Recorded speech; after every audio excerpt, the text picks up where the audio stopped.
Hey everybody, welcome back to the channel. If you're new, welcome, and if you are a returning subscriber, thank you so much for coming back. I do appreciate you guys being here with me today. If you're new, welcome. My name is Shalise. I'm a 40-year-old mama, wife, and worker bee. I'm documenting my journey here on these YouTube streets, trying to get to financial freedom. Me and my husband, I've been married for 20 years. So I'm just an investor like you. I'm in the trenches when the market's up, when the market is down, trying to get to our, the financial freedom goal that we all have, okay?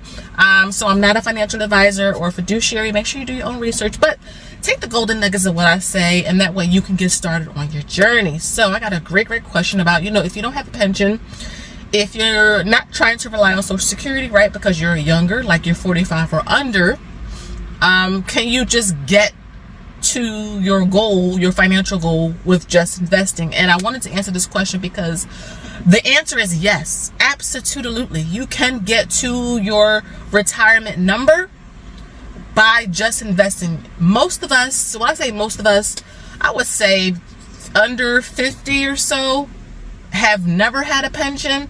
I know I don't know many people under 50 that do. Again, if you have one, kudos to you, because you are rare, and I wish I had a pension too. So shout out to you, but most people don't have one. And so you really have to find a way to start saving now, especially if you are in your 40s. Especially if you're in your 50s. In terms of Social Security, no, I do not include those. If you ever hear me talk about retirement on my channel, I do not include it because, number one, I'm 40. The last article that I read, and I'm in the car, the windows are cracked, so if you hear like some noise and stuff, that's why.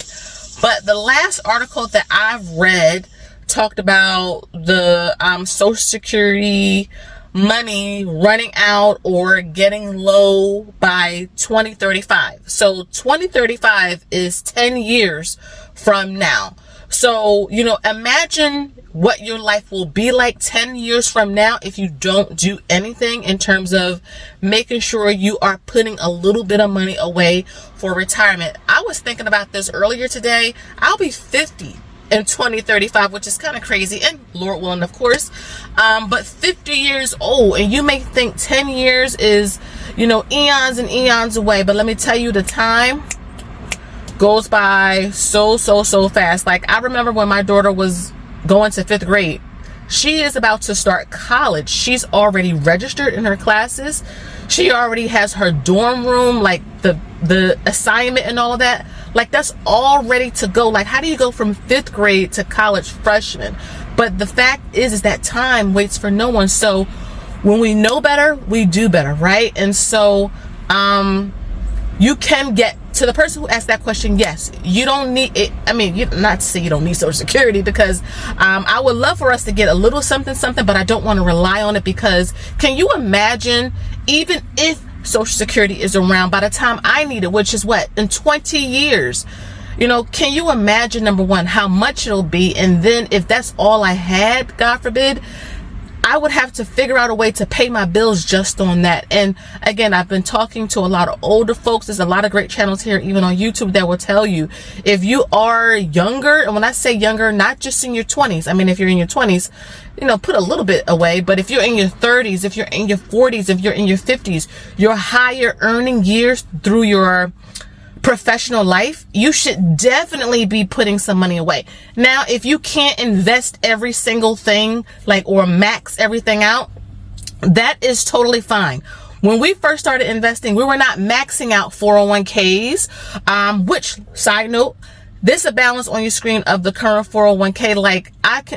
Listen, if you would have told me when the pandemic first happened in 2020, right, when the markets fell, it was March 2020, that we were at like $98,000. Now, we were putting our contributions in, definitely got the match, but we weren't putting all of this money in. The market did all of that heavy lifting. So you stay invested long term, right?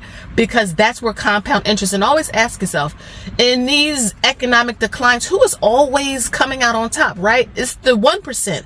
And what do the 1% mostly do? They invest their money in the stock market at the end of the day.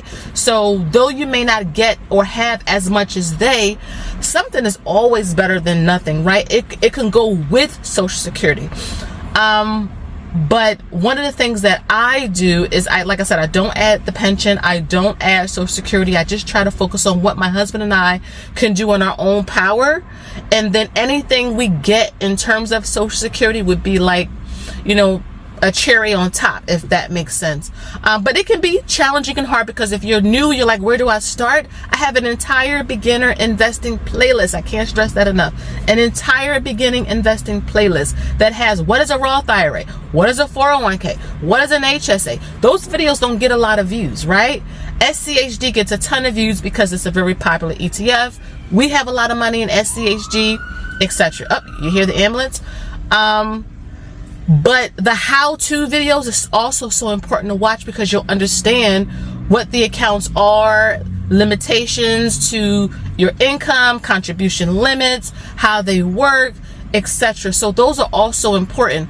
But me personally, I am just investing. I mean, we save and invest the majority of the money we make. So that's another sacrifice. Like, I'm sitting in my minivan. It's a 2012 Odyssey. Could I go out and buy a new car? Yes. Would I like to buy a new car? I'm not gonna lie to you. Yes. But I'm sitting in a car that's paid off, right? Yes, it has scratches and rips. It has 123,000 miles on it. Runs great. Everything works. I think it's actually in great condition. But you know, it's making a sacrifice. So you gotta tell yourself, okay, what am I willing to sacrifice to get to the goal? So again, if you're not relying on a pension and Social Security or a rich uncle somewhere in the back, you know, that's going to leave you inheritance, you have to kind of put the work in right now, because the time is going to move and it's not going to just fall in your lap. And you don't want to sit on the sideline just complaining about it. Yes, the economy is terrible, and some people may say it's great. Yes, you know, inflation is crazy. Some people may say it's not that bad. Whatever the case is, you don't want to just sit on the sideline talking about it and not do anything about it, okay? You know, just seeing like a Robinhood account, you know, inching towards 100K, and you see me make the videos often. Just invest with me. I'll buy some shares. Every time I get paid, I dump, you know, quite a bit of money into the market, just because, again, my expenses are lower. So when I was talking about retirement number earlier in the video, like, you got to figure out what your retirement number is so you know what to even aim for. You know, write in a notebook. It doesn't have to be anything fancy. Get a notebook and just write down your current expenses. And also in your expenses, write down your current debts and the balances of those debts, because you need to figure out a plan to pay them off. So by the time you retire, you don't have that big burden over your head, just in case you don't have a lot of money saved for retirement. And if you get some Social Security, you don't have to worry about paying the majority of the money you get to, like, a mortgage, a car payment, things like that. So put those things in place now. Make a mock budget. Is not the end all be all, but it is a plan. It is like, it's giving you direction in terms of what to go. And you don't want to just not do anything, right? You want to do something. That way you have some type of idea of what you need to do. In terms of how much, that's personally up to you. 200,000 is good for some people. 500,000 is good for some others. $1 million is good for some other people. 2 million, 5 million is good for somebody else. You don't know what anyone else's personal situation is, so you want to make sure that you are putting in the work right now. You may be asking yourself, okay, Shalise, what is your retirement number? As of today, no one would want to retire early, because I'm 40, right? I can't just retire and then access a 401k. I mean, yeah, there's the rule of 55 or whatever, but I'm in my 40s still. And I don't want to touch money designated for the long-term future now, because then I won't have anything when I hit 60. So first, what we do is we split our assets up in terms of short-term and long-term. So let me start with short-term. So short-term are like our cash savings, high yield savings accounts, emergency funds, but also taxable accounts. So again, the Robinhood account, you hear me talk about interactive brokers and different things like that. Those are for our short-term future. So we want to retire from the day job, not just retire and do nothing, but retire from the day job and focus on building up, you know, our own side hustles like MT, Mommy Trader. It's a wonderful thing to be able to focus a lot of my effort and energy and time. But when you have a 9-to-5 and kids and just a lot of other things going on, it's only so many hours in a day, right? So being able to have the time and the financial freedom to work on this. That's the goal for the early retirement part. So we'll have our taxable investments, cash, and our side businesses, side hustle. But in terms of long-term future, that's the 401k, the HSA, the Roths. In addition, again, if we do get Social Security. And also remember, we are real estate investors. We have several rental properties. I just filmed a clip. You'll see it up on your screen. I shared this over on my Instagram of us just getting a rental property ready to put back on the market, updating floors. We redid the kitchen, new paint, did the yard, did some landscaping, did a bunch of stuff so we can put the rental on the market to get a tenant in, because we are your mom and pop landlords. But that is another source of income for us. And so we have a lot of things going on in our wealth tree. But we love what we have set up, because there's different branches to fund, you know, collectively our lives, because that's what this all is for. So again, just to answer the person's question, you don't need a pension. If you don't have a pension, don't worry about it.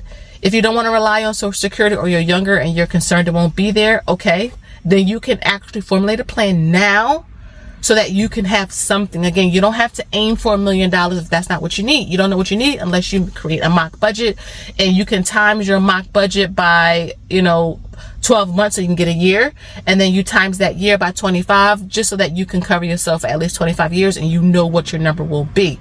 A lot of times people in retirement, they have lower expenses anyway, so you may not need as much as you think. But if you do need more than what you think, at least you know now, so that you can start preparing and saving properly, and you're not starting to think about this when you're in your 50s. Now, if you are in your 50s and you're seeing the light and you want to start from age 50 to age 60, that's 10 years. That's a decade. There's a lot you can do if you just start.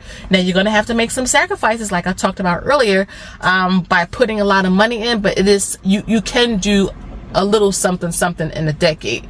But if you're in your 40s, you have 20 years, right, on average.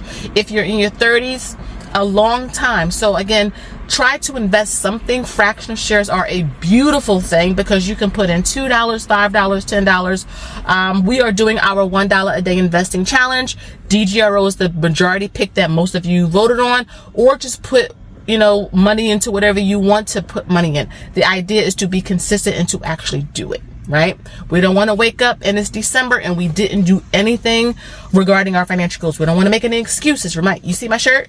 Investing is my superpower. You need to make it a superpower. I know it can seem daunting. Again, I have a playlist that shows our accounts, shows the progress, the journey, so that you can see, what? It's not as bad, it's not as scary as, I may have thought. And there's a room at the table for me too, right? All of us can get to this financial freedom table. We just got to put in the work. We got to put in the effort. Okay. So I hope that answered your question. Let me know down below. Do you have a pension? Are you getting a pension in terms of retirement? Are you not getting one? Did you have one in the past, and you don't now? Let me know down below. I love chatting with you guys. Again, make sure you like, you share, and you subscribe. Tingle that notification bell so that you don't miss an upload every time I post a video. And until next time, y'all already know, I'll see you in the next one. Bye-bye.